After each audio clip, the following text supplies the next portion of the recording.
For years he searched for someone up to the task.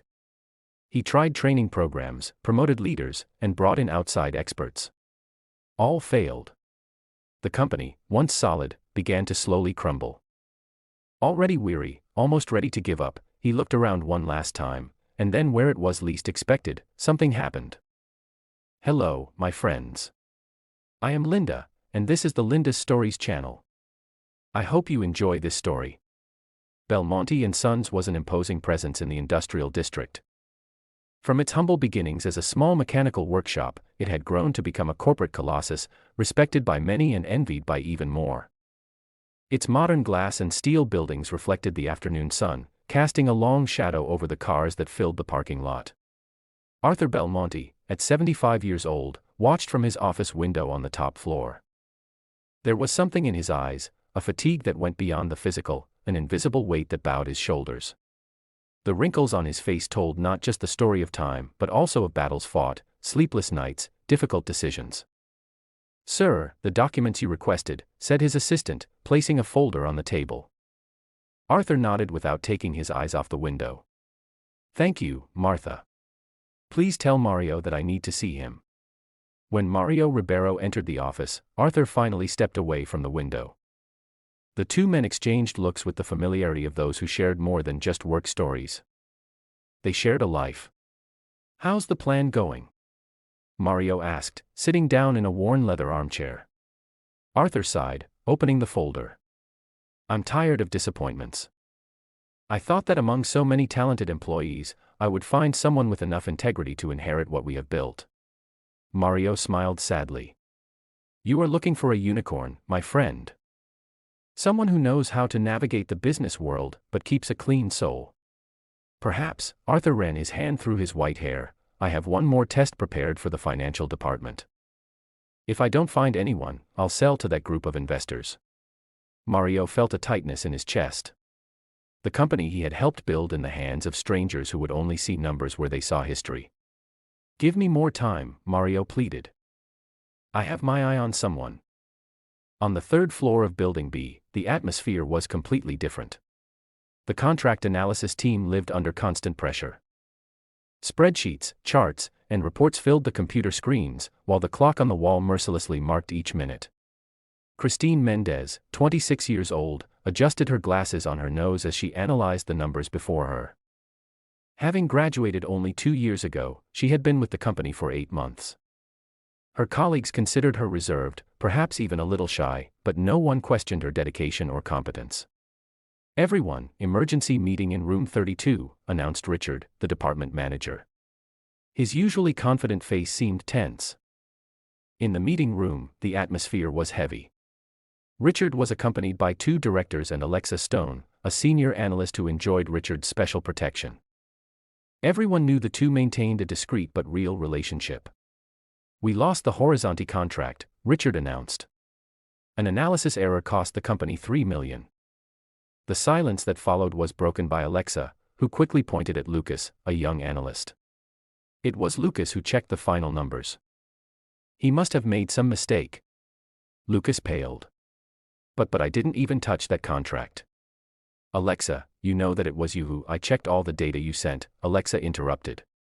"If there was any mistake, it came from your initial work." Christine watched the scene, feeling her stomach churn. She had worked alongside Lucas that week. She knew he hadn't been involved in the Horizon project. It was Alexa who had been responsible for all the analysis. The directors were murmuring among themselves, clearly furious. Richard looked at Lucas with a mixture of disdain and relief, someone to blame who wasn't his protégé. "Lucas," said one of the directors, "we are very disappointed. An error of this magnitude is unacceptable." "But I didn't," Lucas began to protest, his voice trembling. Christine felt her heart race. She saw the desperate look in Lucas's eyes, a single father of a 5-year-old boy. She saw his trembling hands, the sweat on his forehead. She thought of her own overdue rent, the student loan installments she would still be paying for years. "Wait." Christine stood up. The sound of her own voice surprised her. Lucas had no part in that contract. The entire room turned to her. Ricardo narrowed his eyes. Christine, you're not in a position to. I have the system access records, she continued, trying to keep her voice steady. Lucas worked with me on another project all last week. It was Alexa who conducted the horizontal analysis on her own. This is ridiculous, Alexa retorted, her face flushed. You're trying to sabotage me out of jealousy. I am not trying to harm anyone. Christine took a deep breath. I just can't stay silent while someone is being unjustly blamed. If they're going to fire Lucas for something he didn't do, then I'd rather be let go as well. I don't want to work where the truth is worth less than appearances. The silence that followed was deafening. Richard looked as if he was about to explode. The directors exchanged puzzled glances. This is insubordination, Richard finally said. You are questioning the hierarchy of this company. I am standing up for justice, Christine replied, although her voice was trembling now. It's not fair to destroy someone's career to protect someone else. 3 hours later, Christine was clearing out her desk, placing her belongings in a cardboard box. The resignation letter was folded in her pocket. Lucas had been spared, but her boldness had cost her job. I'm sorry, Lucas said, standing beside her. You didn't have to do this. Christine forced a smile. Yes, I did need to. How would I be able to look at myself in the mirror knowing I stayed silent? She went down to the ground floor with the box in her arms, her head held high despite the restrained tears. At the reception some people looked discreetly, already aware of what had happened. When she was almost at the main door, she felt a hand on her arm. She turned and saw an elderly man with gray hair, wearing the maintenance staff uniform.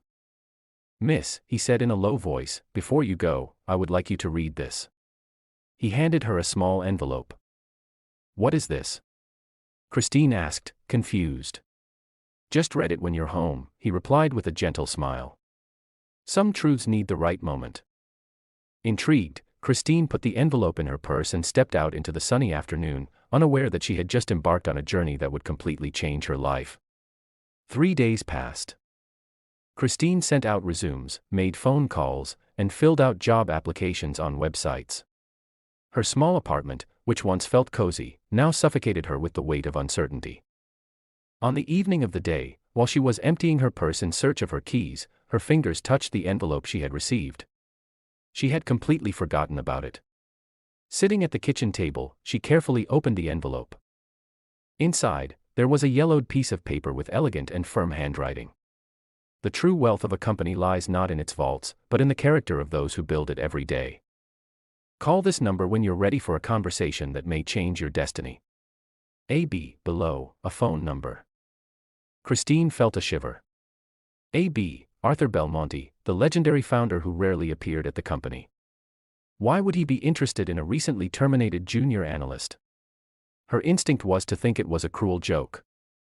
Perhaps Ricardo or someone else trying to ridicule her even further. But there was something about the handwriting, the aged paper, the look from that maintenance gentleman. The next morning, gathering all her courage, she called. A female voice answered. Mr. Belmonte's office, Christine stammered. I received a note to call this number. My name is Christine Mendez. There was a pause. 1 moment, please. Seconds later, a deep and serene male voice came from the other side. Miss Mendez, finally, can we meet today at 3 in the afternoon, at Antonio's Cafe near the Central Square? The cafe was almost empty at that hour. Christine arrived early, choosing a discreet table at the back. She wore her best interview outfit, a navy blazer over a white blouse, the only formal piece she owned. At exactly 3 o'clock the door opened. Arthur Belmonte looked nothing like his corporate photos. He wore cotton pants and a simple shirt, and his face had a calm, almost amused expression. Christine. He extended his hand, sitting down in front of her. Thank you for coming. A waiter approached, and Arthur ordered 2 coffees. I'm curious, he said when they were alone again. What do you think you're doing here? Christine hesitated. Honestly, I have no idea. I thought it might be a job opportunity or maybe I don't know. Arthur smiled. I'm going to tell you a story, Christine. 3 years ago, I realized something was wrong in the company I had built with so much sacrifice.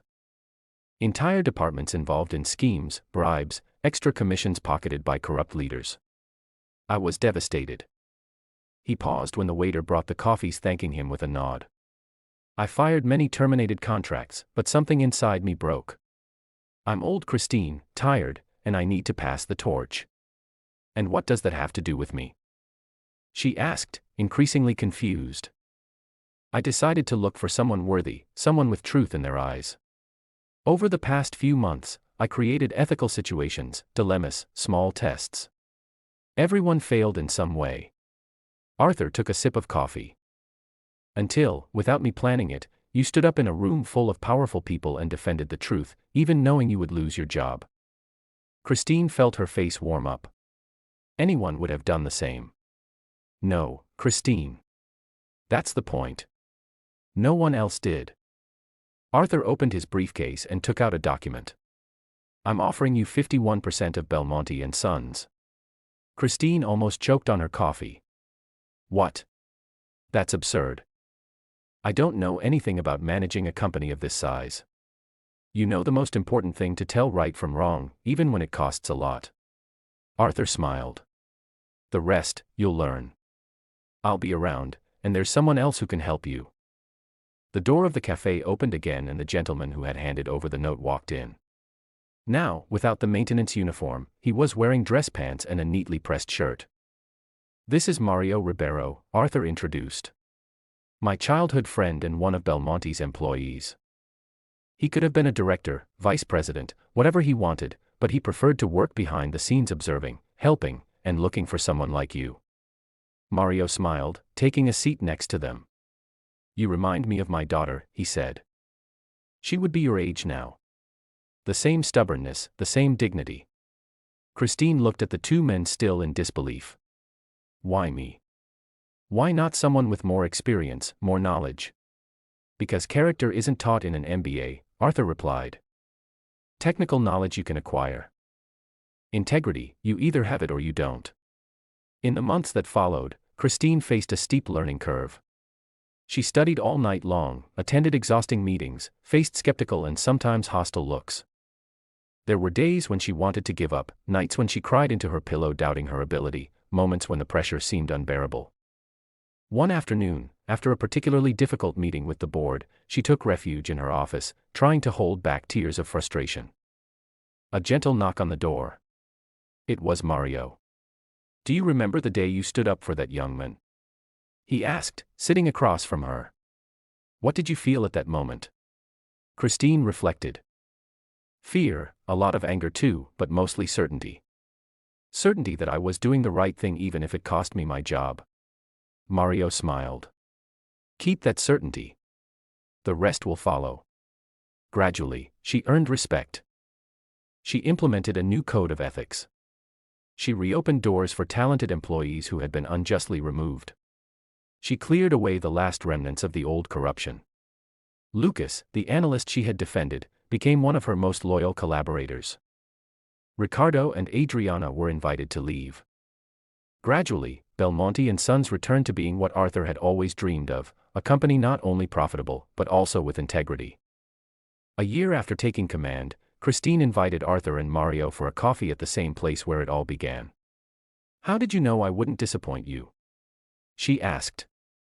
Arthur exchanged a knowing look with Mario. We didn't know. We just believe that integrity, when genuine, is not corrupted by power. Mario nodded, his eyes shining with pride. Some are born heirs by blood, others by spirit. Christine smiled, thinking about her journey from junior analyst to CEO, from almost unemployed to owner, but above all, from someone who simply did what was right without imagining that this act of courage would completely transform her destiny. The next morning, she arrived early at the company. In the lobby, she found Mario, who continued to work as always, now officially as a special consultant to the presidency. Good morning, boss, he joked, with that gentle smile that had become so familiar. Good morning, Mario, she replied, returning the smile. Or should I say guardian of Belmonte's integrity? Together, they went up for another day of work. The company wasn't perfect, none are. But now there was soul in its walls. And the certainty that sometimes, true power is not in the hands of the most experienced or the most astute, but those who choose to do the right thing, even when no one is watching. Because character is not a resume. And the courage to stand up for the truth even when it hurts not only preserves dignity, sometimes it transforms destinies. Share your thoughts in the comments section. Thanks for your precious time. If you enjoyed this story, then please make sure you subscribe to this channel.